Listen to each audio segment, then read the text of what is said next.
Hello दोस्तों, मेरे channel फिल्मी स्टोरीज में आपका स्वागत है। हिंदी सिनेमा में अगर खूबसूरत अदाकारा की बात हो तो मधुबाला से ज्यादा हसीन और खूबसूरत अदाकारा कोई हुई ही नहीं। मगर क्या आपको इस अदाकारा के दर्दनाक अंत का पता है?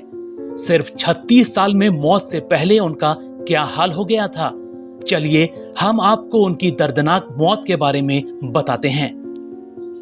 दिल्ली में 14 फरवरी 1933 को मधुबाला पैदा हुई थीं। 10 भाई बहनों में सबसे हसीन। माँ बाप ने नाम रखा मुमताज, मगर वो मधुबाला के नाम से बॉलीवुड में अमर हो गईं। बचपन से ही दिल्ली आकाशवाणी के कार्यक्रम करने लगी थीं। एक बार की बात है, मशहूर संगीतकार मदन मोहन के पिता की नजर नन्ही मधुबाला पर पड़ गई। पहली ही नजर में मधुबाला उनको भा गई। कुछ ही समय बाद उनको बाल कलाकार के रूप में बॉम्बे टॉकीज की फिल्म बसंत मिल गई। बसंत में उनके अभिनय से अभिनेत्री देविका रानी इतनी प्रभावित हुई कि उनका नाम मुमताज से मधुबाला रख दिया। एक बार की बात है, मधुबाला के पिता से एक ज्योतिषी ने कहा कि आपकी बेटी नाम तो खूब कमाएगी, मगर इसका जीवन घोर दुखदायी होगा। उनके पिता अयातुल्ला खान इस भविष्यवाणी के बाद बेहतरी की तलाश में दिल्ली से मुंबई आ गए थे। मधुबाला को पहली बार हीरोइन बनाया मशहूर डायरेक्टर केदार शर्मा ने। फिल्म थी नीलकमल और हीरो थे राज कपूर।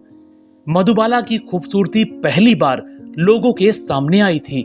उनकी एक झलक देखकर ही लोग उनके दीवानी हो गए। बस उसी दिन से हिंदी सिनेमा की सौंदर्य की देवी के नाम से मधुबाला मशहूर हो गईं। इसके बाद अशोक कुमार के साथ उनकी महल फिल्म आई। इस फिल्म ने तो इतिहास रच दिया और मधुबाला को टॉप एक्ट्रेस बना दिया। महल के बाद मधुबाला ने पीछे मुड़कर नहीं देखा।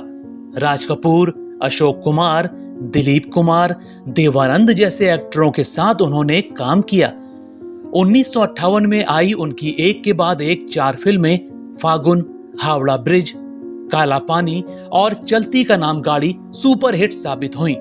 फिर मुगले आजम ने तो जैसे उनकी पहचान ही बना दी। इतनी सफल हीरोइन के बारे में ज्योतिषी ने जो भविष्यवाणी की थी वो सही निकली। मधुबाला के अफेयर की लिस्ट बहुत लंबी थी। इनमें कमाल अमरोही, प्रेमनाथ, दिलीप कुमार से लेकर किशोर कुमार तक के नाम थे। मगर दिलीप कुमार से बात शादी तक पहुंच रही थी कि दोनों के प्यार का दर्द भरा अंत हो गया। उनसे गुस्से की वजह से मधुबाला ने किशोर कुमार से शादी कर ली, मगर किशोर से भी उनको दर्द ही मिला। दोस्तों, इतनी महान और खूबसूरत अदाकारा की मौत और उनका अंत जानकर आप हैरान हो जाएंगे। मधुबाला उस समय की एक लाइलाज बीमारी के साथ ही पैदा हुई थीं। बचपन से ही कई बार उनके मुंह से खून निकलने लगता था। जब वो 17 की थीं, तब पहली बार डॉक्टरों ने बताया था कि उनके दिल में छेद है, मगर ये बात उन्होंने सबसे छिपा कर रखी थी। जैसे जैसे समय बीतता गया, उनकी बीमारी बढ़ती गई। कई बार तो वो सेट पर बेहोश होकर गिर जाया करती थीं। उनको खून की उल्टियां होती थीं।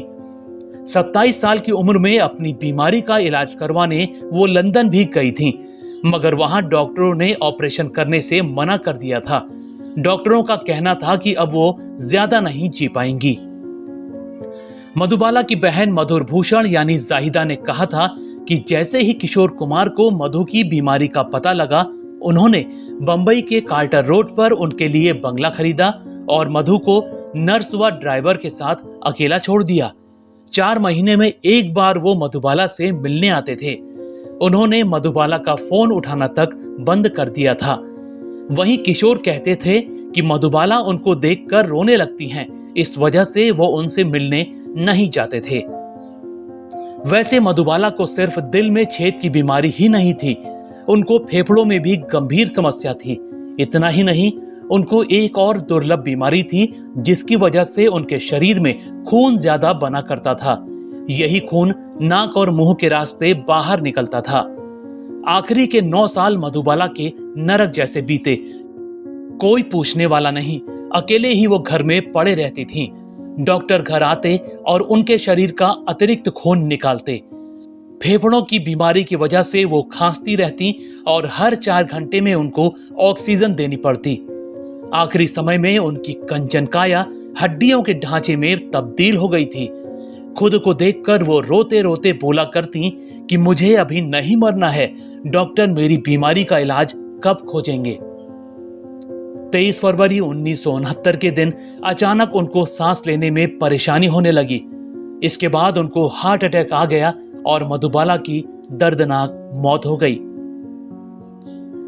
दोस्तों, आपको मधुबाला की कौन सी फिल्म सबसे अच्छी लगी थी, हमें कमेंट में जरूर बताइएगा। ऐसी ही और स्टोरीज को जानने के लिए आप मेरे चैनल फिल्मी स्टोरीज को सब्सक्राइब भी कर सकते हैं। बस बेल आइकन दबाना मत भूलिएगा।